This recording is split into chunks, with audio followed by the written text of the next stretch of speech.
ഉണ്ടാവില്ല എന്നുള്ളത്. അപ്പോൾ പിന്നെ സൃഷ്ടാവുണ്ടാവുക എന്നത് ബുദ്ധിപരമായും ശാസ്ത്രീയമായും നിർബന്ധമായ ഒരു കാര്യമാണ്.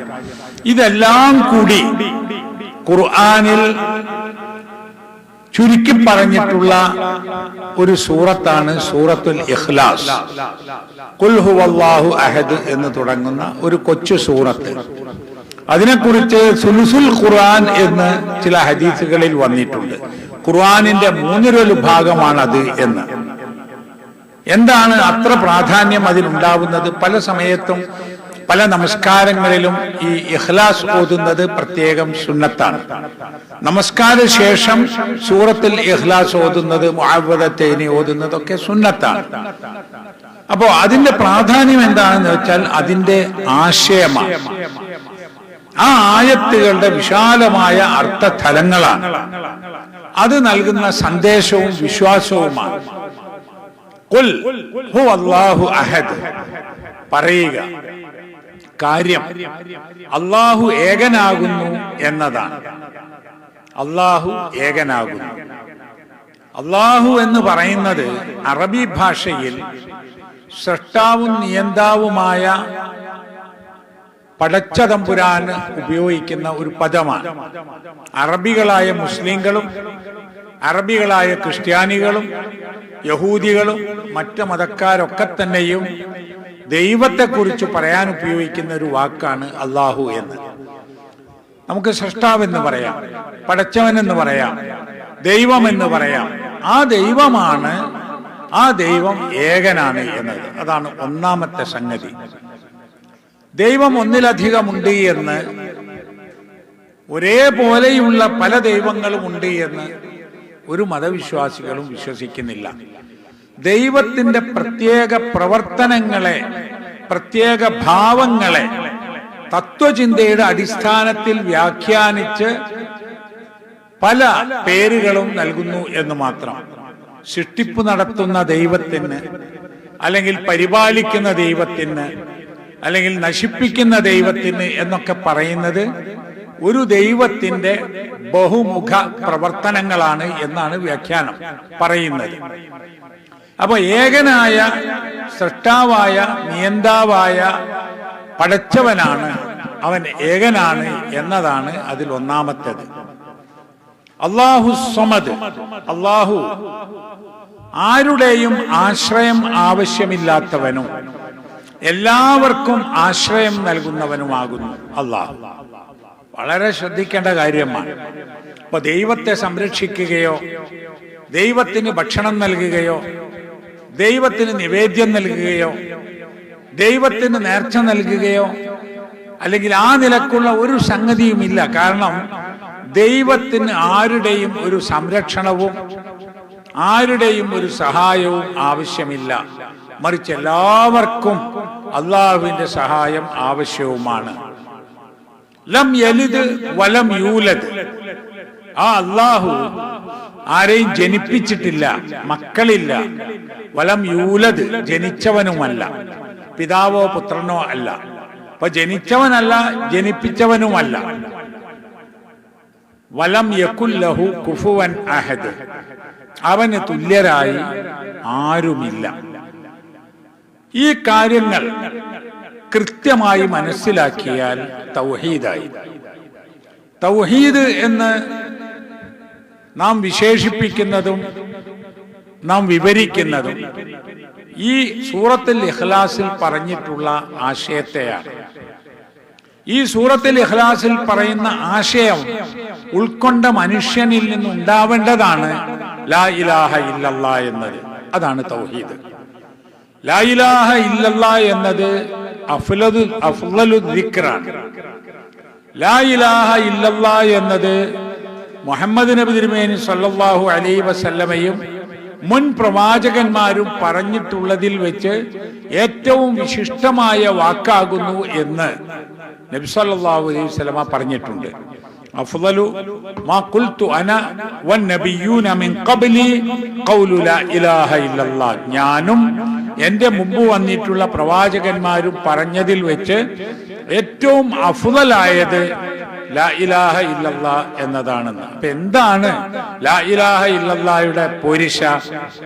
അത് അള്ളാഹു ഏകനാകുന്നു എന്നത് അംഗീകരിക്കുന്ന മനുഷ്യനിൽ നിന്നുണ്ടാകുന്ന പ്രഖ്യാപനമാണ്. അള്ളാഹു ഏകനാണ് ആണെങ്കിൽ ആയിക്കോട്ടെ എന്ന് പറഞ്ഞാൽ തൗഹീദ് പൂർത്തിയാവില്ല. അള്ളാഹു ഏകനാണ് എന്ന് ആരെങ്കിലും പറയുന്നതിനോട് എനിക്ക് യാതൊരു വിരോധവുമില്ല എന്ന് പറഞ്ഞാലും പൂർത്തിയാവില്ല.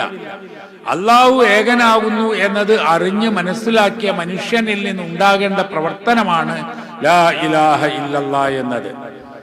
ഈമാൻ കാര്യങ്ങളെ കുറിച്ച്, ഈമാൻ കാര്യത്തിൽ ഒന്നാമത്തത് അഷ്ഹദു അല്ലാ ഇലാഹ ഇല്ലല്ലാ, രണ്ടാമത്തത് വ അഷ്ഹദു അന്ന മുഹമ്മദൻ റസൂലുള്ളാ എന്നതാണല്ലോ. ഈ ഒരു ഷഹാദത്തിന്, കലിമത്തു ഷഹാദ, അതെങ്ങനെയാണ് പൂർത്തിയാവുക എന്നതിന് പണ്ഡിതന്മാർ നൽകിയിട്ടുള്ള വിശദീകരണത്തിൽ പറയുന്നത്, അത് വിശ്വസിക്കണം. ആ വിശ്വാസം യഖീനോടുകൂടിയായിരിക്കണം, മനസ്സിൽ ദൃഢമായി വിശ്വസിക്കണം. പിന്നെയോ അത് പ്രഖ്യാപിക്കണം, അത് തൻ്റെ അവയവങ്ങൾ കൊണ്ട് അത് പ്രവർത്തിക്കുകയും വേണം എന്നാണ്. ലാ ഇലാഹ ഇല്ലല്ലാഹ് എന്ന് എപ്പോഴും പറയുകയും അള്ളാഹു അല്ലാത്തവരെ വിളിച്ച് പ്രാർത്ഥിക്കുകയും ചെയ്യുന്നുവെങ്കിൽ ഈ ഷഹാദ പൂർത്തിയായി എന്ന് പറയാൻ നിവൃത്തിയില്ല. അത് അംഗീകരിക്കുകയും വിശ്വസിക്കുകയും പ്രഖ്യാപിക്കുകയും പ്രവർത്തിക്കുകയും ചെയ്യുക എന്നത് ഇതിന്റെ പൂർത്തീകരണത്തിന് ആവശ്യമാണ്.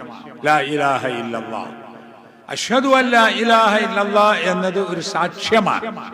അത് തൗഹീദിന്റെ സത്യസാക്ഷ്യമാണ്. എന്താണ് സാക്ഷ്യം? ഷഹാദത്ത് ഇപ്പൊ രണ്ടു തരത്തിലുള്ള സാക്ഷ്യമുണ്ട്. അപ്പൊ നമ്മൾ ചിലപ്പോഴേ ഒരു പ്രശ്നമുണ്ടായാൽ ആരാണ് സാക്ഷി? ഇപ്പൊ പോലീസ് വന്ന് ചോദിക്കാണ്, ആരാണ് കണ്ടവര് സാക്ഷി പറയാൻ? അല്ലെ കോടതിയിൽ ഒരു വിഷയത്തിന് ആരാണ് സാക്ഷികൾ? ആ സാക്ഷി എന്താണെന്നറിയാം, ഇങ്ങനെ ഒരു സംഗതി നടന്നു എന്നത് ഞാൻ കണ്ടിട്ടുണ്ട് എന്ന് മാത്രമേ ഉള്ളൂ. അപ്പൊ അള്ളാഹു ഉണ്ട് എന്നോ അള്ളാഹു ഏകനാണെന്നോ അള്ളാഹു ആണ് ഇലാഹാണെന്നോ അത് ഞാനും അത് സമ്മതിക്കുന്നു എന്ന് മാത്രം പറയുന്ന സാക്ഷ്യമല്ല.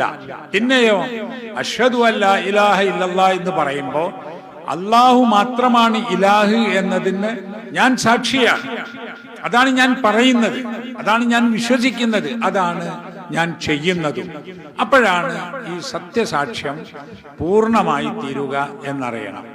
അങ്ങനെ വരുമ്പോഴേ ലാ ഇലാഹ ഇല്ലല്ലാ, അതാണല്ലോ തൗഹീദിന്റെ അടിസ്ഥാനം. ലാ ഇലാഹ ഇല്ലല്ലാ എന്നത് മുസ്ലിം സമൂഹത്തിലെ എല്ലാ വിഭാഗം ആളുകളും അംഗീകരിക്കുന്നുണ്ട്.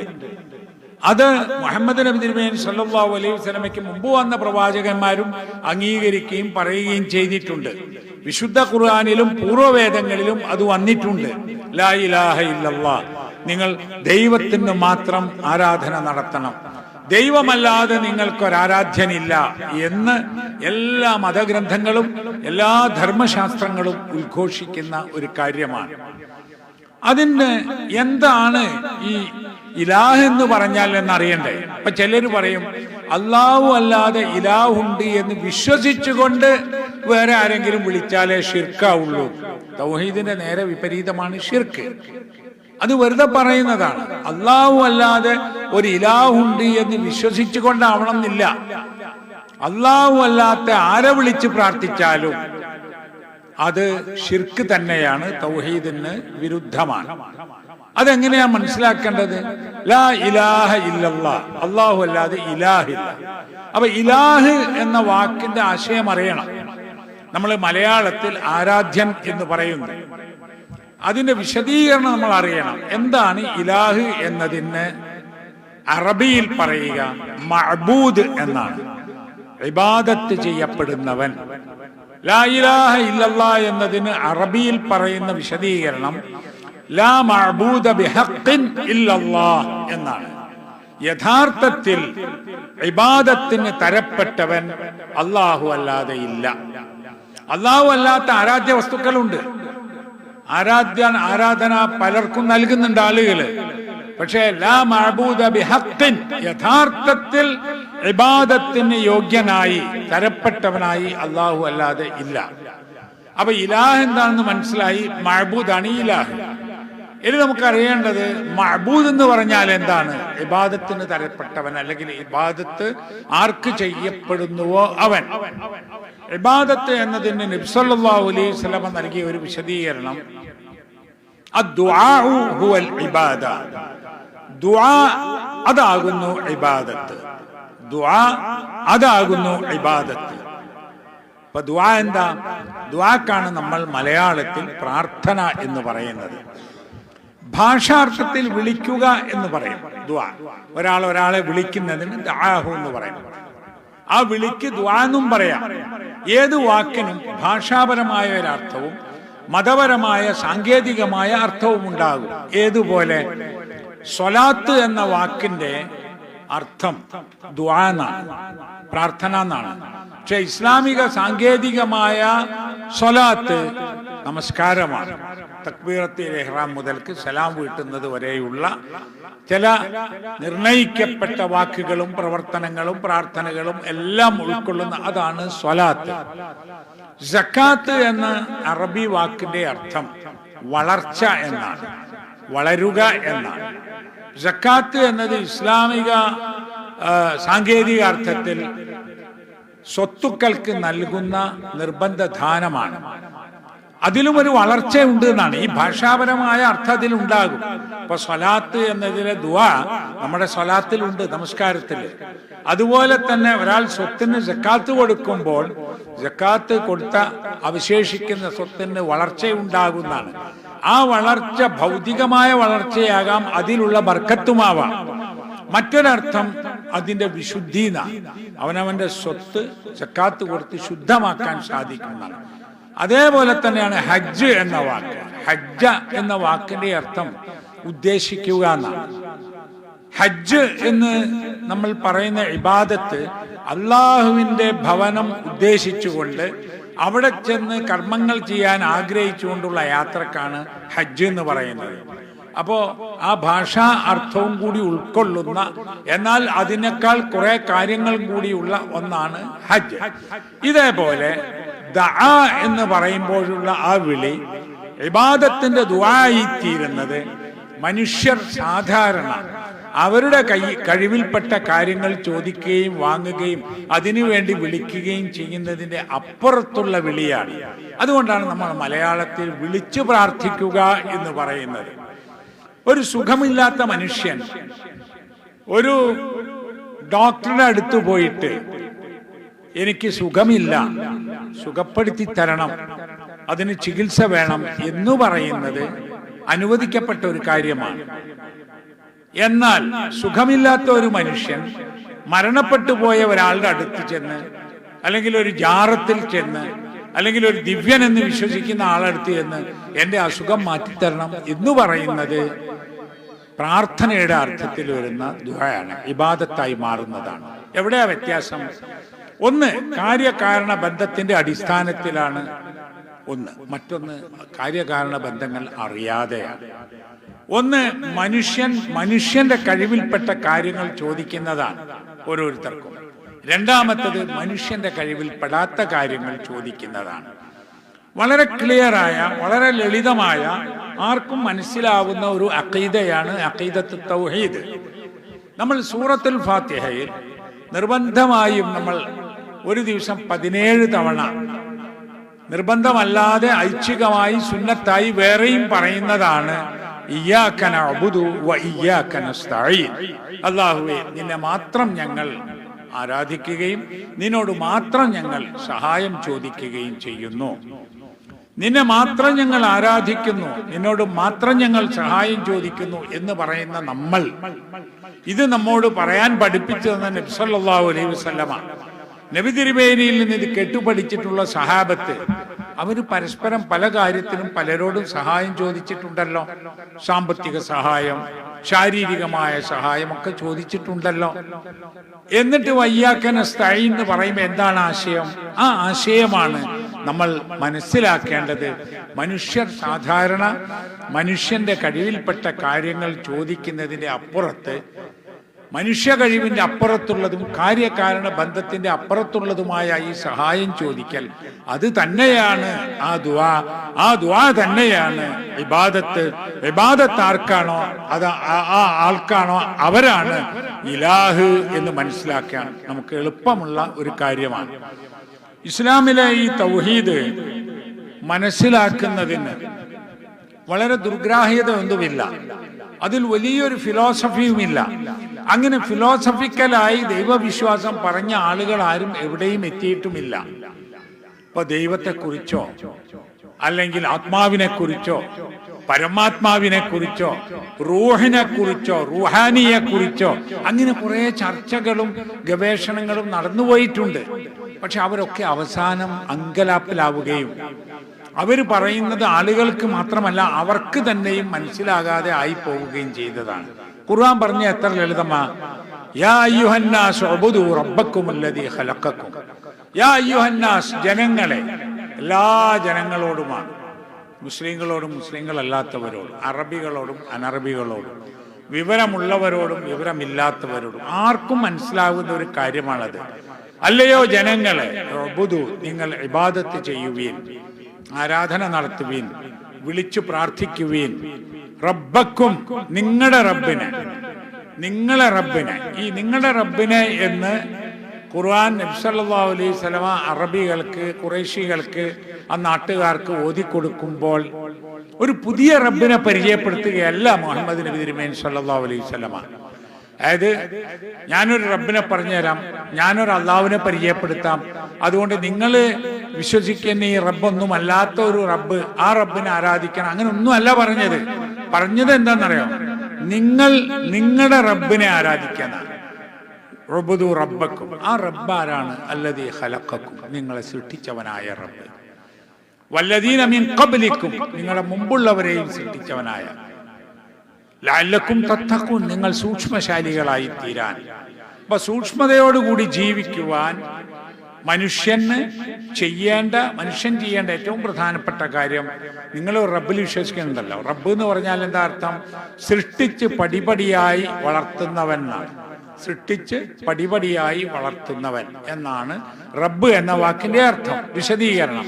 അപ്പൊ നമ്മൾ എല്ലാവരും സൃഷ്ടാവിൽ വിശ്വസിക്കുന്നില്ലേ? ഉണ്ട്. അറേബ്യൻ മുശ്രിക്കുകളായ ആളുകളോട് പോലും ആരാണ് ആകാശങ്ങളെയും ഭൂമിയെയും സൃഷ്ടിച്ചതെന്ന് ചോദിച്ചാൽ, വലൈൻ സഅൽതഹും മൻ ഖലഖസ് സമാവാതി വൽ അർള ലയഖൂലുന്ന അല്ലാഹ്, ആരാണ് ആകാശങ്ങളെയും ഭൂമിയെയും സൃഷ്ടിച്ചതെന്ന് ചോദിച്ചാൽ അവർ പറയുക തന്നെ ചെയ്യും, ലയഖൂലുന്ന അല്ലാഹ്, അല്ലാഹു ആണ് എന്ന്. ആരാണ് ലോകത്തെ നിയന്ത്രിക്കുന്നത് എന്ന് ചോദിച്ചാൽ അല്ലാഹ് എന്ന് പറയും. എല്ലാറ്റിന്റെയും നിയന്ത്രണം ആരുടെ കയ്യിലാണെന്ന് ചോദിച്ചാൽ വമൻ ബിയദിഹി മലകൂതു കുല്ലി ഷൈഇൻ, എല്ലാറ്റിന്റെയും അധികാരം ആരിലാണെന്ന് ചോദിച്ചാൽ അല്ലാഹുവിലാണ് എന്ന് പറയും. ആ അല്ലാഹുവിനെ മാത്രം ആരാധിക്കുക എന്നാണ് ഖുർആൻ പറഞ്ഞത്. എങ്കിൽ നിങ്ങൾ സൂക്ഷ്മശാലികളായി തീരുന്ന. ആ അല്ലാഹുവിന്റെ വിശേഷണം തുടർന്നും പറഞ്ഞു, നിങ്ങളുടെ മുമ്പുള്ളവരെ സൃഷ്ടിച്ചവൻ, ആകാശത്ത് നിന്ന് മഴ പെയ്യിപ്പിച്ചവൻ, ആ മഴവെള്ളം കൊണ്ട് സസ്യങ്ങൾ ഉൽപ്പാദിപ്പിച്ചവൻ, അതിൽ നിന്ന് കായ്കനികളും പഴങ്ങളും ഉണ്ടാക്കിയവൻ, അങ്ങനെ എല്ലാം ഇവിടെ ഒരുക്കി വെച്ചവനായ നാഥൻ. അങ്ങനെ വേറൊരാളില്ല, വേറെ ഒരാളുണ്ട് എന്ന് ആരും വാദിക്കുന്നുമില്ല.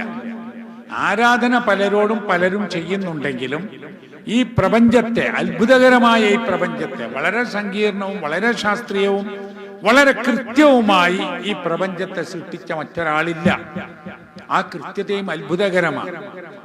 ഭൂമി മാത്രമല്ല, ആകാശമുണ്ട്, ആകാശഗോളങ്ങളുണ്ട്, ഗോളങ്ങൾ, ഗ്രഹങ്ങളും ഉപഗ്രഹങ്ങളുമുണ്ട്, നക്ഷത്രങ്ങളുണ്ട്. എത്ര എണ്ണം?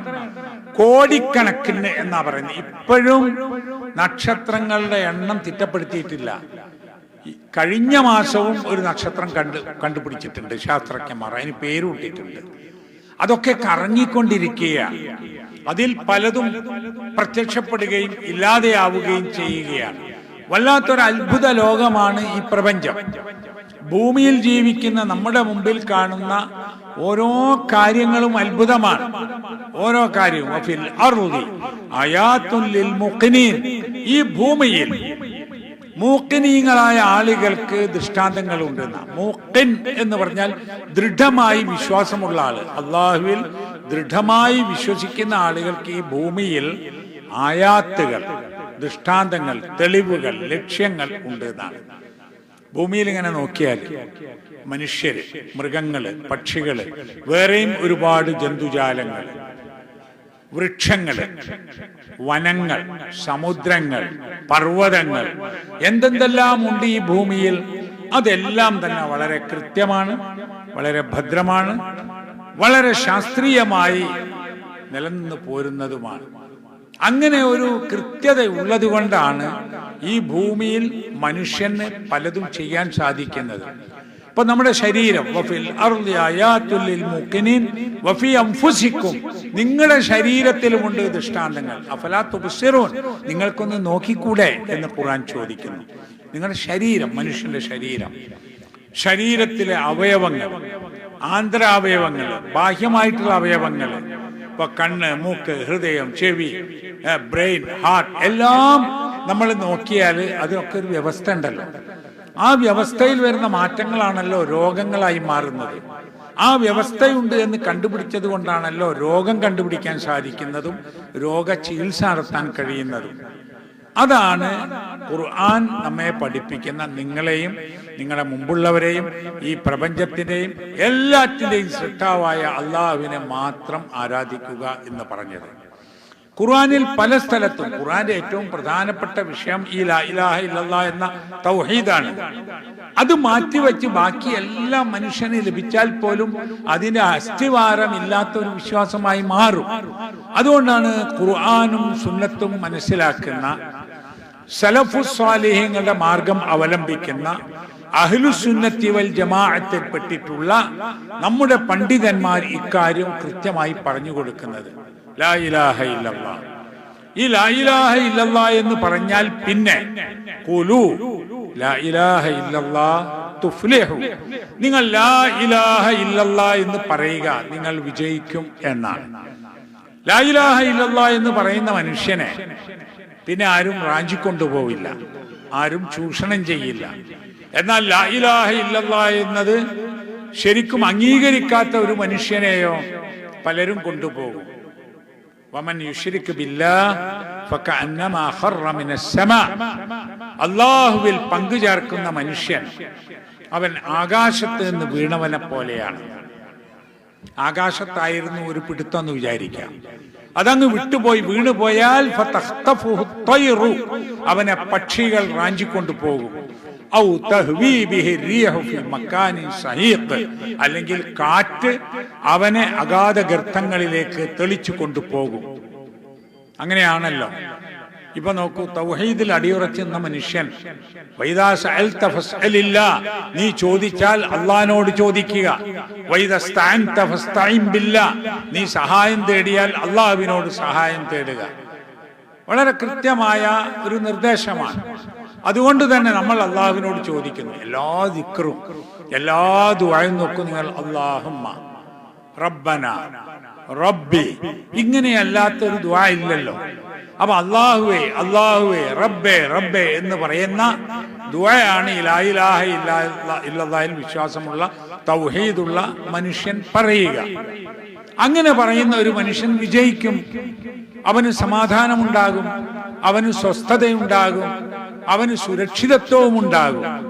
അപ്പൊ സകല സുരക്ഷിതത്വവും നഷ്ടപ്പെടുന്നത് ശിർക്ക് കൊണ്ടാണ്. നിങ്ങൾ നോക്കൂ, ആകാശത്ത് നിന്ന് വീണവനെ പക്ഷികൾ കൊത്തിവലിച്ചു കൊണ്ടുപോകുന്ന പോലെയും കാറ്റിൽ ആടി ഉലഞ്ഞ് എവിടെയോ ചെന്ന് നശിക്കുകയും ചെയ്യുന്ന പോലെയാണ് ഇന്നത്തെ നമ്മുടെ സമൂഹം. വിവിധ സമൂഹങ്ങളിൽ പ്രത്യക്ഷപ്പെടുന്ന ദിവ്യന്മാർ, സിദ്ധന്മാർ, ഔലിയാക്കൾ എന്ന് വിശേഷിപ്പിക്കപ്പെടുന്നവർ, ജിന്ന് സേവ നടത്തുന്നവർ, ജിന്നുമ്മമാർ, പിശാചു പൂജകർ, ഇവരൊക്കെ ആളുകളെ കൊണ്ടുപോകുന്നത് എങ്ങോട്ടാ? ഞാൻ ഈ പറഞ്ഞ പോലെ പക്ഷികൾ കൊത്തിവലിച്ച് കൊണ്ടുപോകുന്ന, കാറ്റിൽ ആടിയുലഞ്ഞ് എവിടെയെങ്കിലും ചെന്ന് നശിക്കുന്ന കോലത്തിലാണ്. കുറെ ദിവസം ഇന്ന കേന്ദ്രത്തിലേക്ക് നേർച്ച, അത് കഴിഞ്ഞ് ശരിയായില്ലെങ്കിൽ വേറൊരു സ്ഥലത്തേക്ക് തീർത്ഥാടനം, അതും കഴിഞ്ഞ് ശരിയായില്ലെങ്കിൽ വേറെ ഒരു ഔലിയാവിന്റെ അടുത്തേക്ക് സന്ദർശനം. ഇങ്ങനെ പോയി എല്ലാം നശിക്കുകയാണ്. തൗഹീദുള്ളവനോ തവക്കൽതു അലല്ലാഹ് ലാ ഹൗല വലാ ഖുവത ഇല്ലാ ബില്ലാഹ്. അത്ര മതി. എന്തെങ്കിലും മുസീബത്ത് വന്നാൽ ഖാലൂ ഇന്നാ ലില്ലാഹി വ ഇന്നാ ഇലൈഹി റാജിഊൻ. അത്ര മതി. അല്ലാഹുമ്മ ലാ മാനിഅ ലിമാ അഅതൈത വലാ മുഅതിയ ലിമാ മനഅത വലാ യൻഫഉ ദൽ ജദ്ദി മിൻകൽ ജദ്ദു. അത് മതി. അല്ലാഹുവേ, നീ തന്നതിനെ തടയാൻ ആളില്ല, നീ തടഞ്ഞതിനെ തരാനും ആളില്ല. വല്ല ആപത്തും സംഭവിച്ചാൽ നമ്മൾ അല്ലാഹുവിനുള്ളവരാണ്, നമ്മളെല്ലാം അല്ലാഹുവിലേക്ക് മടങ്ങാനുള്ളവരുമാണ്. അജബൻ ലിഅംരിൽ മുഅ്മിൻ. നബി സല്ലല്ലാഹു അലൈഹി വസല്ലം പറഞ്ഞു, മുഅ്മിനിന്റെ കാര്യം വളരെ അത്ഭുതകരമാണ്. അത് മുഅ്മിനല്ലാതെ മറ്റൊരാൾക്കുമില്ല. ഫൈന അംറഹു കുല്ലഹു ഖൈറുൻ ലഹു. കാരണം അവന്റെ എല്ലാ കാര്യവും ഖൈറാണ്. ഒരു മുഅ്മിനായ മനുഷ്യൻ, ഈമാനുള്ള മനുഷ്യൻ, തൗഹീദുള്ള മനുഷ്യന് എല്ലാം ഖൈറാണെന്നാണ്. എന്നിട്ട് ആ ഹദീസ് പറയുന്നത് വൈൻ അസാബത്തുഹു സർറാ ശക്കറ ഫകാന ഖൈറൻ ലഹു. അവന് ഒരു സന്തോഷമുണ്ടായി വിചാരിക്കുക. നമുക്കൊരു സന്തോഷമുണ്ടായി, സാമ്പത്തിക നേട്ടമുണ്ടായി, കുഞ്ഞുങ്ങളുണ്ടായി, ഉദ്യോഗമുണ്ടായി, പലതുമുണ്ടായി, തൃപ്തിപ്പെട്ട ഇണയെ കിട്ടി. ഇതൊക്കെ ഉണ്ടായാൽ, സന്തോഷമുണ്ടായാൽ ശക്കറ, അവൻ ശുക്ർ ചെയ്യും, അല്ലാഹുവിന് നന്ദി പ്രകാശിപ്പിക്കും. അൽഹംദുലില്ലാഹ് അൽഹംദുലില്ലാഹ് എന്ന് പറയും നന്മ വരുന്ന സമയത്ത്. എന്നാൽ വൈൻ അസാബത്തുഹു ദർറാ, അവന് വിഷമം ബാധിച്ചാലോ സബറ, അവൻ ക്ഷമിക്കും. ഫകാന ഖൈറൻ ലഹു, അതും അവന് ഗുണമായി തീരും. ഇപ്പൊ നമ്മുടെ പല ആളുകളും നല്ല കാര്യം വരുമ്പോൾ അൽഹംദുലില്ലാഹ് എന്ന് പറയും, പക്ഷെ വിഷമം വരുമ്പോൾ അസ്വസ്ഥരാകും, ആകെ ഉത്കണ്ഠാകുലരാകും, വെറി പിടിച്ചോടുന്ന മാതിരിയാവും. മുഅ്മിൻ അങ്ങനെയല്ല. മുഅ്മിനായ മനുഷ്യന് അല്ലാഹു നൽകിയ നന്മകൾ കിട്ടുമ്പോൾ അവൻ സന്തോഷത്താൽ അല്ലാഹുവിന് ശുക്ർ കാണിക്കും. ശുക്രിന്റെ സുജൂദ് വരെയുണ്ട്.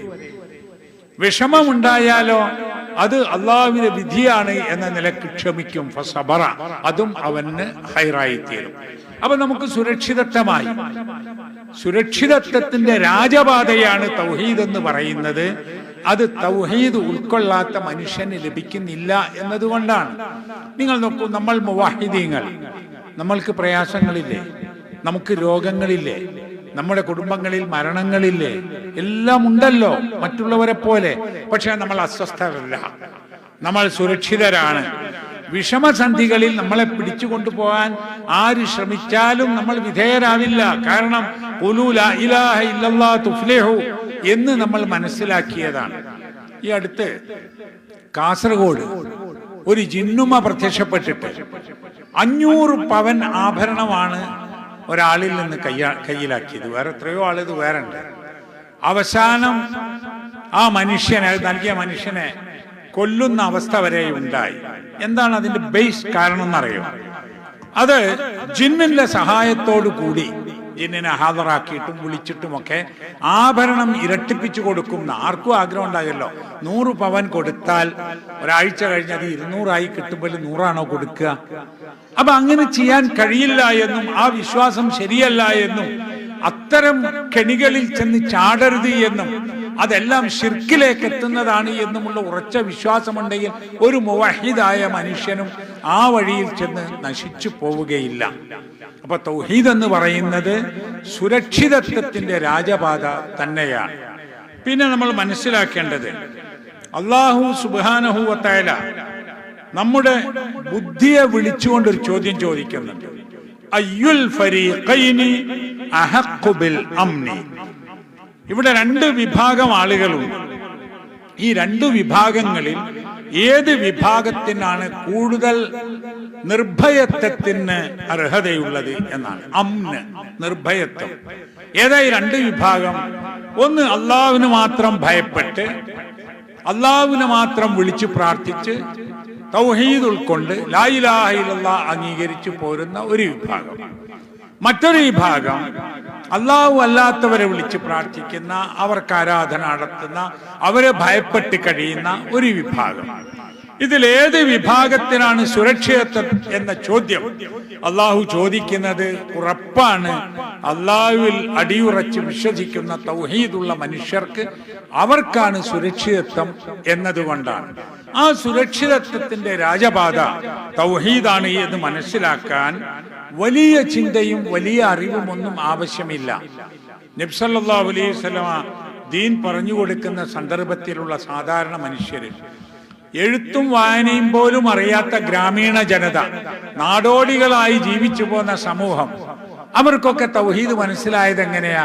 അവർക്കൊക്കെ തൗഹീദ് മനസ്സിലായത് ഈ പ്രപഞ്ചം, സൃഷ്ടികൾ, മനുഷ്യൻ, മൃഗങ്ങൾ, അതൊക്കെ തന്നെ പടച്ചവൻ സൃഷ്ടിച്ചതാണ് എന്ന് അവർ വിശ്വസിച്ചു. അതിലവർക്ക് തർക്കമുണ്ടായില്ല. എങ്കിൽ ആ പടച്ചവനെ മാത്രം ആരാധിക്കണം എന്ന് പറഞ്ഞപ്പോൾ അത് പെട്ടെന്ന് അവർക്ക് മനസ്സിലായി. ഖുർആന്റെ ഒരു പ്രസ്താവനയുണ്ട്, അല്ലാഹുല്ലദീ ഖലഖക്കും, അല്ലാഹു നിങ്ങളെ സൃഷ്ടിച്ചവനായ അല്ലാഹു, സുമ്മ റസഖക്കും പിന്നെ നിങ്ങൾക്ക് ആഹാരം നൽകുന്ന അല്ലാഹു, അനുഗ്രഹങ്ങൾ ചൊരിയുന്ന അല്ലാഹു, സുമ്മ യുമീതുക്കും പിന്നെ നിങ്ങളെ മരിപ്പിക്കുന്നവനായ അല്ലാഹു, സുമ്മ യുഹ്യീക്കും പിന്നെ നിങ്ങളെ ജീവിപ്പിക്കുന്നവനായ അല്ലാഹു. 4 കാര്യമാണ് അവിടെ പറഞ്ഞത്. അല്ലദീ ഖലഖക്കും സുമ്മ റസഖക്കും സുമ്മ യുമീതുക്കും സുമ്മ യുഹ്യീക്കും. നിങ്ങളെ സൃഷ്ടിച്ചു, നിങ്ങൾക്ക് ആഹാരം നൽകി, അനുഗ്രഹങ്ങൾ നൽകി, നിങ്ങളെ മരിപ്പിച്ചു, നിങ്ങളെ വീണ്ടും ജീവിപ്പിക്കുന്നു. ഹൽ മിൻ ശുറകാഇകും മൻ യഫ്അലു മിൻ ദാലികും മിൻ ഷൈഇൻ. ഇതിൽ നിന്ന് എന്തെങ്കിലും ഒന്ന് നിങ്ങളുടെ പങ്കാളികളിൽ ആരെങ്കിലും ചെയ്യുന്നുണ്ടോ? അവരാരെങ്കിലും നിങ്ങളെ സൃഷ്ടിച്ചിട്ടുണ്ടോ? അവരാരെങ്കിലും നിങ്ങൾക്ക് ഭക്ഷണം തരുന്നുണ്ടോ? അവരാരെങ്കിലും നിങ്ങളെ മരിപ്പിക്കുന്നുണ്ടോ? അവരാരെങ്കിലും നിങ്ങളെ പിന്നെ ജീവിപ്പിക്കുന്നുണ്ടോ? സുബ്ഹാനഹു വ തആല അമ്മാ യുശ്രികൂൻ. സുബ്ഹാനഹു വ തആല, ഇല്ല, അവരാരും അങ്ങനെ ചെയ്യുന്നില്ല. അവർ പങ്കു ചേർക്കുന്നതിൽ നിന്ന് അല്ലാഹു സുബ്ഹാനഹു വ തആല ഏറെ പരിശുദ്ധനാവുന്നു എന്ന് പറഞ്ഞാൽ, അല്ലാഹു അല്ലാത്തവർക്ക് ഇബാദത്ത് ചെയ്യുന്നതിന്, വിളിച്ചു പ്രാർത്ഥിക്കുന്നതിന്, ആരാധന നടത്തുന്നതിന് ഒരു ന്യായവുമില്ല എന്നാണ്. അതുകൊണ്ടാണ് തൗഹീദിനെ കുറിച്ച് എഴുതിയിട്ടുള്ള ഗ്രന്ഥങ്ങളിലൊക്കെ തൗഹീദുർ റുബൂബിയ്യത്ത്, തൗഹീദുൽ ഉലൂഹിയ്യത്ത് എന്നൊക്കെ വിശദീകരിച്ചിട്ടുള്ളത്. ലാ ഇലാഹ ഇല്ലല്ലാഹ് എന്ന് പറഞ്ഞാൽ ഇതെല്ലാം അതിൽ ഉൾക്കൊണ്ടു. തൗഹീദുൽ റുബൂബിയ്യത്തും ഉലൂഹിയ്യത്തും അസ്മാ വസിഫാത്തും വിശദീകരിച്ച മറ്റ് ഘടകങ്ങളൊക്കെ ഉൾക്കൊള്ളും. പക്ഷെ ഇങ്ങനെ വേർതിരിച്ച് വിശദീകരിച്ച് കൊടുക്കുന്നത് എന്തിനാണെന്നറിയാം? ഖുർആൻ നോക്കിയാൽ അറിയാം. ഖുർആനിൽ റുബൂബിയ്യത്ത് പറയുന്നത് ഉലൂഹിയ്യത്ത് ബോധ്യപ്പെടുത്താൻ വേണ്ടിയിട്ടാണ്. നിങ്ങളെ സൃഷ്ടിച്ച നിങ്ങളെ അള്ളാഹുവിനെ നിങ്ങൾ ആരാധിക്കുക. അപ്പൊ സൃഷ്ടിപ്പ് എന്നതിൽ അക്കാലത്തെ ജനങ്ങൾക്ക് അള്ളാഹു ആണ് ചെയ്തത് എന്നതിൽ തർക്കമൊന്നുമില്ല. ഇപ്പൊ അതും ഉണ്ടായിട്ടുണ്ട്. സൃഷ്ടിപ്പ് തന്നെ ഇല്ല എന്നുള്ള മുൽഹിദീങ്ങളുടെ, യുക്തിവാദികളുടെ വാദം വന്നപ്പോഴേ. ഏതായാലും നാം കാണുന്ന ഈ പ്രപഞ്ചത്തിന്റെ സൃഷ്ടാവിനാണ് ഇബാദത്ത് എന്നതാണ്. അമ്പിയാക്കന്മാരുടെ ദഅവത്ത് നോക്കിയാൽ അറിയാം, അവരൊക്കെ ഈ ഉലൂഹിയത്തിനെ സ്ഥിരപ്പെടുത്താൻ വേണ്ടിയിട്ടാണ് റുബൂബിയത്ത് പറഞ്ഞത്. ആകാശം നോക്കൂ, ഭൂമി നോക്കൂ, ചുറ്റുപാടുകൾ നോക്കൂ, അത് നോക്കിയാൽ നിങ്ങൾക്ക് ഒരു സൃഷ്ടാവിനെ മനസ്സിലാകും. ആ സൃഷ്ടാവിനെയാണ് നിങ്ങൾ ഇബാദത്ത് ചെയ്യേണ്ടത്. അപ്പൊ എന്ത് വന്നു? അതിൽ റുബൂബിയത്ത് വന്നു, ഉലൂഹിയത്ത് വന്നു. വലം യകുൽ ലഹു കുഫുവൻ അഹദ്, അതായത് അള്ളാഹുവിന് സമന്മാരായി ആരുമില്ല എന്ന് പറയുന്നതിൽ അസ്മാ സിഫാത്തും ഉൾപ്പെട്ടു. ഇത് കൃത്യമായി അറിഞ്ഞില്ലെങ്കിൽ വരുന്ന പ്രശ്നം, ഈ ആളുകൾ ശിർക്കിൽ പെട്ടുപോയ ആളുകൾ പറയുന്ന ഉദാഹരണങ്ങൾ അള്ളാഹുവിലേക്ക് ചേർത്ത് പറയാൻ പറ്റാത്തതാണ് എന്ന് അവർ മനസ്സിലാക്കുന്നില്ല. ഇപ്പൊ ഒരു വലിയ ആളുടെ മുമ്പിൽ പോയി ഒരു ചെറിയ ആൾ ഒരു കാര്യം ചോദിക്കണമെങ്കിൽ ഒരു ശുപാർശകൻ, ഒരു റെക്കമെൻഡേഷൻ ആവശ്യമല്ലേ എന്ന് ചോദിക്കും. ഇപ്പൊ മന്ത്രിയുടെ അടുത്ത് പറഞ്ഞാൽ ഒരു കാര്യം ശരിയാവും, മന്ത്രി വിളിച്ചു പറഞ്ഞാൽ. അപ്പൊ ഇവർ പറയുന്ന ന്യായമാണ്. അപ്പൊ മന്ത്രിനെ അറിയാത്ത ആളെന്ത് ചെയ്യും? MLA കൊണ്ട് പറയിപ്പിച്ചാൽ മതി. ഈ സാധു മനുഷ്യൻ MLA അറിയില്ലെങ്കിലോ അതിന്റെ വഴി ആ പാർട്ടിയുടെ ലോക്കൽ സെക്രട്ടറിയുടെ അടുത്ത് നിന്ന് ഒരു കത്ത് വാങ്ങി MLAയുടെ അടുത്ത് പോയി MLA മന്ത്രിയെ വിളിച്ച് മന്ത്രി ബന്ധപ്പെട്ട ഓഫീസിൽ റെഡിയാവും. ഇത് പറഞ്ഞു കൊടുക്കുകയാണ് ശിർക്ക് ചെയ്യാൻ പ്രേരിപ്പിക്കുന്ന ആളുകൾ. അപ്പൊ അവിടെ എന്തൊക്കെ തകരാറുകൾ വന്നു? ഒന്ന്, അള്ളാഹു നീതിമാനല്ല എന്ന് പറഞ്ഞു. നമ്മുടെ മന്ത്രി നീതിമാനാണെങ്കിൽ ശുപാർശ വേണ്ടല്ലോ അല്ലെ? ഒന്ന് വിളിച്ചു പറഞ്ഞാൽ മാത്രം നടക്കുന്ന എന്തുകൊണ്ടാ? അത് ചെയ്യേണ്ട ഓഫീസിൽ കൃത്യമായി ചെയ്യാത്തത് കൊണ്ടാണ്, മെറിറ്റ് അനുസരിച്ച് ചെയ്യാത്തത് കൊണ്ടാണ്. ഇവിടെ ദുനിയാവിൽ നമ്മുടെ കാര്യങ്ങളൊക്കെ റെക്കമെൻഡേഷനും കൈക്കൂലിയും ഒക്കെ കൊടുത്തേ നടക്കുള്ളൂ. ഇനി അള്ളാഹിന്റെ അടുത്തും അങ്ങനെ നടക്കൂ എന്നാണെങ്കിൽ പിന്നെ എന്താ അള്ളാഹു ആണത്? എന്ത് ദൈവമാണത്? അപ്പൊ ദൈവം നീതിമാനല്ല എന്നും ദൈവത്തിന് കാരുണ്യമില്ല എന്നും പഠിപ്പിക്കുന്നതിന് തുല്യമാണ് സാധു മനുഷ്യന്മാരുടെ പ്രാർത്ഥന അള്ളാഹു സ്വീകരിക്കണമെങ്കിൽ, സാധാരണക്കാരന്റെ വിളി അള്ളാഹു കേൾക്കണമെങ്കിൽ ഇടയാളന്മാർ അത് എത്തിച്ചു കൊടുക്കണം എന്ന് പറയുന്നത്. അതുപോലെ തന്നെ ശിർക്ക് ചെയ്യുന്ന ആളുകൾക്ക് അള്ളാഹുവിലേക്ക് ചേർത്ത് പറയാൻ പറ്റാത്ത എത്രയോ ഉദാഹരണങ്ങൾ അവർ പറഞ്ഞുകൊണ്ടേയിരിക്കുകയാണ്. എന്നിട്ട് അവസാനം ഈ പ്രപഞ്ചത്തെ നിയന്ത്രിക്കുന്നതും ഈ ലോകത്ത് മനുഷ്യർക്ക് എന്തും നൽകുന്നതും എന്തും ചെയ്യുന്നതും അള്ളാഹു നിശ്ചയിച്ച ഔലിയാക്കളാണ്, ദിവ്യന്മാരാണ് എന്നൊക്കെ പറഞ്ഞു പഠിപ്പിക്കുകയും എന്നിട്ട് അത്തരം കേന്ദ്രങ്ങളിൽ ലാ ഇലാഹ ഇല്ലല്ലാഹ് എന്ന് ചൊല്ലിക്കൊണ്ടിരിക്കുകയും ചെയ്യുകയാണ്. അപ്പോ തൗഹീദ് ഉൾക്കൊണ്ട മനുഷ്യന് സമാധാനമുണ്ടാകും, സുരക്ഷിതത്വമുണ്ടാകും, നിർഭയത്വമുണ്ടാകും. അത് മനസ്സിലാക്കി മുന്നോട്ട് പോകാൻ സാധിക്കുക എന്നതാണ് നമ്മൾ സ്വന്തം ചെയ്യേണ്ട കാര്യം. മറ്റുള്ളവരോട് അത് പറഞ്ഞു കൊടുക്കുകയും ചെയ്യണം. ഞാൻ ആദ്യമേ പറഞ്ഞു, ഓരോരുത്തർക്കും ഓരോ വീക്ഷണമുണ്ട് ദൈവവിശ്വാസത്തിൽ. ഓരോരുത്തരും അവരുടെ ഇഷ്ടമാണ്, അവരുടെ വിശ്വാസമാണ്, അവരുടെ സ്വാതന്ത്ര്യമാണ്. പക്ഷെ ഇസ്ലാം പഠിപ്പിക്കുന്ന ദൈവവിശ്വാസം, ഈമാൻ എന്ന് പറയുന്നത്, ലാ ഇലാഹ ഇല്ലല്ലാഹ് എന്ന് പറയുന്നത്, തൗഹീദ് എന്ന് പറയുന്നത് ഈ രൂപത്തിലാണ് എന്ന് ഖുർആനും സുന്നത്തും നമുക്ക് പറഞ്ഞു തരുമ്പോൾ അത് ജനങ്ങൾക്ക് എത്തിച്ചു കൊടുക്കുക എന്നത് ഏറെ പ്രധാനപ്പെട്ട ഒരു കാര്യം തന്നെയാണ്. ആ കാര്യം ജനങ്ങൾക്ക് എത്തിക്കുന്നതിന് വേണ്ടിയാണ് നമ്മൾ ഇത്തരത്തിലുള്ള ഇസ്ലാഹി പ്രവർത്തനങ്ങൾ നടത്തുന്നത്. ഇവിടെ സൗദി അറേബ്യയിൽ ഇതുപോലുള്ള മക്തബുൽ ജാലിയാത്തും തഹ്ഫീദുൽ ഖുർആനും മർക്കസ് ഇസ്ലാമിയുമൊക്കെ വളരെ ഔദ്യോഗികമായി സർക്കാരിന്റെ അനുവാദത്തോടുകൂടി ഇസ്ലാമിക് അഫയേഴ്സ് മിനിസ്ട്രിയുടെ പെർമിഷനോടുകൂടി ഇവിടെയും നടക്കുന്നത്. അതും ഒരു അനുഗ്രഹം തന്നെയാണ്. നമുക്ക് എല്ലാം സൗജന്യമായി നടത്തിത്തരാൻ ഈ രാജ്യത്ത് ഇവിടുത്തെ ഭരണാധികാരികൾ ഒരുക്കി വെച്ചു എന്നത്. ഞാൻ ഇന്നലെ ദമാമിനടുത്ത് അൽഖുബാറിൽ അവിടുത്തെ ഹിദായ സെന്റർ സന്ദർശിച്ചപ്പോൾ അവിടുത്തെ ഡയറക്ടറുമായി സംസാരിച്ച് ഞാൻ പറഞ്ഞു, ഇതൊരു വലിയ അനുഗ്രഹമാണ്. കാരണം പ്രവാസികളെ സംബന്ധിച്ചിടത്തോളം അവർക്ക് കൂടിയിരിക്കാനും അവർക്ക് പഠനം നടത്താനുമൊക്കെ ഒരു അംബ്രല ആവശ്യമാണ്. അത് ഔദ്യോഗികമായി നിയമവിധേയമായി അംഗീകാരത്തോടു കൂടി ആവശ്യമാണ്. അത് നിങ്ങൾ ചെയ്യുന്നു എന്നത് ഇവിടെ വന്നിട്ടുള്ള പ്രവാസികൾക്ക് വലിയൊരു അനുഗ്രഹമാണ്.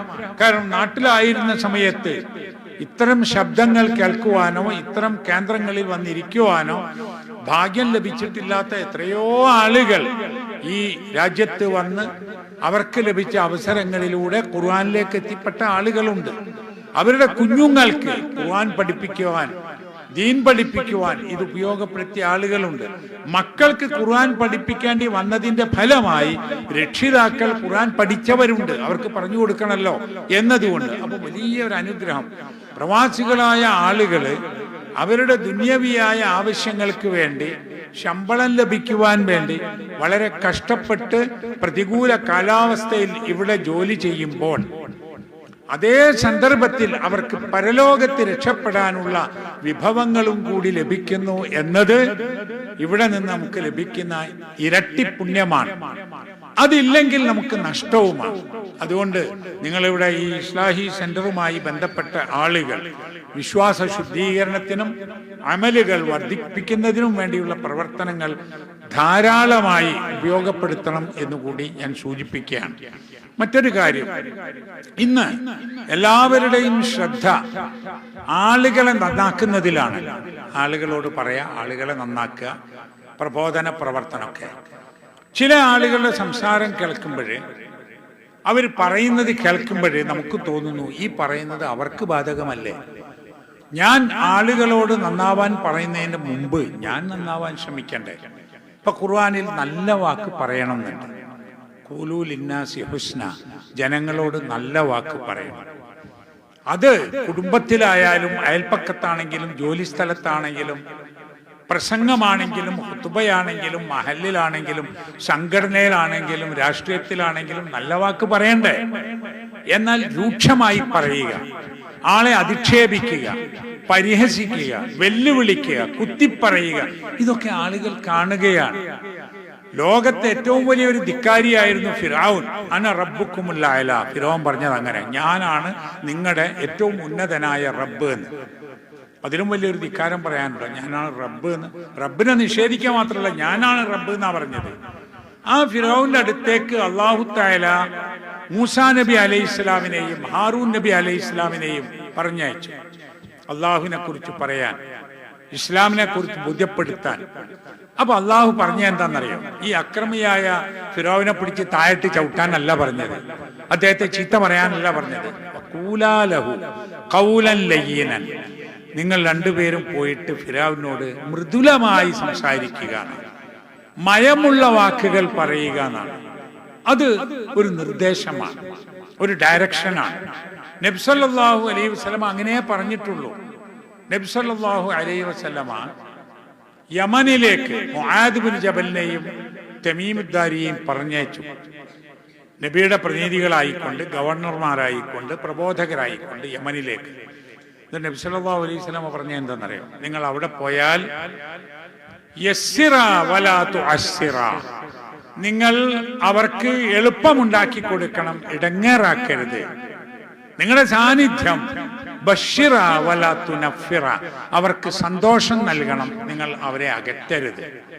ഇതാണ് പ്രവാചകന്മാർ പഠിപ്പിച്ച ഒരു സന്ദേശം. അതാണ് ആ ദൗത്യം ഏറ്റെടുത്ത നമ്മുടെയും ബാധ്യത. നബി സല്ലല്ലാഹു അലൈഹി വസല്ലമയോട് അല്ലാഹു പറയുന്നുണ്ട്, വലൗ കുൻത ഫളൻ ഗലീദൽ ഖൽബി ലൻഫളു മിൻ ഹൗലിക്. താങ്കൾ എങ്ങാനും പരുഷ സ്വഭാവമുള്ള കഠിന ഹൃദയനായ ഒരു മനുഷ്യനാണെങ്കിൽ അവരൊക്കെ താങ്കളുടെ ചുറ്റിൽ നിന്ന് പോയി കളയുമായിരുന്നു. ഇപ്പൊ നബി സല്ലല്ലാഹു അലൈഹി വസല്ലമ പരിക്കനായിരുന്നില്ല, പെരുമാറ്റത്തിലും സംസാരത്തിലും വളരെ മാന്യനായിരുന്നു, വളരെ മൃദുല സ്വഭാവമുള്ള ആളായിരുന്നു. അതുകൊണ്ടാണ് നബിയുടെ അടുത്തേക്ക് വന്ന ആളുകൾ, നബിയോട് സംസാരിച്ച ആളുകൾ, നബിയുടെ കൂടെ ജീവിച്ച ആളുകൾ, നബിയുടെ കൂടെ യാത്ര ചെയ്ത ആളുകൾ ആരും തന്നെ നബിയുടെ പെരുമാറ്റ ദൂഷ്യം കൊണ്ടോ സംസാരത്തിലുള്ള തകരാറ് കൊണ്ടോ നബിയെ വെറുത്തൊഴിഞ്ഞു പോയിട്ടില്ല. നമ്മളൊക്കെ ഒന്ന് അനുഭവിക്കുന്ന പ്രശ്നം എന്താണെന്നറിയോ? നമ്മുടെ കൂട്ടത്തിൽ ചില ആളുകളുടെ കൂടെ യാത്ര ചെയ്താൽ മതിയാവും, ചില ആളുകളുടെ കൂടെ ഏതാനും നിമിഷങ്ങൾ സംസാരിച്ചാൽ നമുക്ക് മതിയാവും. കാരണം പരുക്കൻ സ്വഭാവം, പരുക്കൻ സംസാരം, പെരുമാറ്റത്തിൽ ഒരു മയമില്ലായ്മ, ഇതൊക്കെ. പക്ഷെ ഖുർആൻ പഠിപ്പിക്കുന്നത്, നബി സല്ലല്ലാഹു അലൈഹി വസല്ലം പഠിപ്പിക്കുന്നത് ആ രംഗത്തുള്ള സംസ്കാരമുള്ള ഒരു ജീവിത രീതിയാണ്. അങ്ങനെ നമ്മൾ ജീവിച്ചാൽ, വളരെ തെളിഞ്ഞ ഈ ആദർശവും നമ്മുടെ കയ്യിലുണ്ടെങ്കിൽ, അതൊരു പ്രകാശം കണക്കെ ജനങ്ങൾക്ക് മാർഗദർശനം നൽകും. പ്രകാശത്തിന്റെ പ്രത്യേകത, പ്രകാശം കത്തിച്ചു വെച്ചാൽ അവിടെ നിന്ന് ഇരുട്ട് തനിയെ പോകും എന്നതാണ്. ഇരുട്ട് ധാരാളമുണ്ട്, എല്ലാ നാട്ടിലും വളരെ കൂടുതൽ ഇരുട്ടുണ്ട്.